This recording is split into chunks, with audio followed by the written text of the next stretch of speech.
ہمارے دل یقیناً واقعی زنگ آلود ہو چکے ہیں، یعنی ٹائم ہی نہیں ہے۔ ٹائم ہے تو کس کے لیے؟ موبائل کے لیے۔ موبائل میں گھنٹوں گھسے میں اور بلا وجہ میں اسکرولنگ کر رہے ہیں، کوئی فائدہ بھی نہیں ہے۔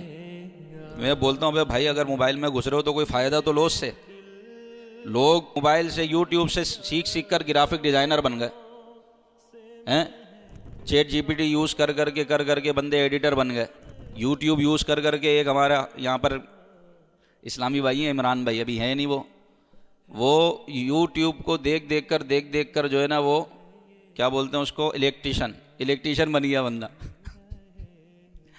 تو اب بندہ جب یوز کر رہا تو بھائی کوئی فائدہ تو حاصل کرے۔ اب ہمارے نوجوان کیا کر رہے ہیں؟ غلط چیزیں، فحش فلمیں، ڈرامے یوں کیے جا رہے ہیں، بس دیکھے جاؤ، اور وہ ریل بھی ایسی ہے رکتی نہیں ہے، اوپر کیے جاؤ، دیکھتے رہو۔ اب اس میں گناہ کی چیزیں آ رہی ہیں، گندی چیزیں آ رہی ہیں، فحش چیزیں آ رہی ہیں، پھر کسی بد عقیدے کا کلپ چل رہا ہے، کوئی صحابہ کے خلاف بول رہا ہے، کوئی انبیاء کے خلاف بول رہا ہے، معاذ اللہ کوئی ملحد ہے، سنے جا رہے ہیں، اوپر کیے جا رہے ہیں۔ تو اس سے دل کالا نہیں ہوگا تو کیا ہوگا؟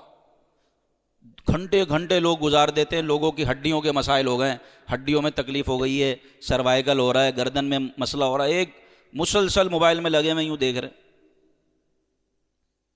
اس کو ہوش ہی نہیں ہے، نہ پانی پینے کا نہ کھانا کھانے کا۔ یعنی ڈاکٹرز کہہ رہے ہیں یہ جو گردے، نوجوانوں کے گردے فیل ہو رہے ہیں، اب تو پانی نہیں پی رہے، موبائل میں سارا دن گزار رہے ہیں، پانی نہیں پی رہے، گردے سوکھ کے سکڑ گئے، گردے فیل، پانی نہیں پی رہے، موبائلوں میں گھسے میں۔ پھر جو آفس ورک کرتے ہیں وہ بیٹھے میں بیچارے، بیٹھے کمپیوٹر پہ لگے میں، نہ پانی کا خیال ہے نہ کھانے پینے کا خیال ہے، کچھ بھی نہیں ہے۔ تو اپنی صحت کا بھی خیال کریں اور اپنے ایمان کا بھی خیال کریں، اور اتنا موبائل کے اندر نہ گھسے کہ آپ دنیا و ما فیہا سے بے خبر ہو جائیں۔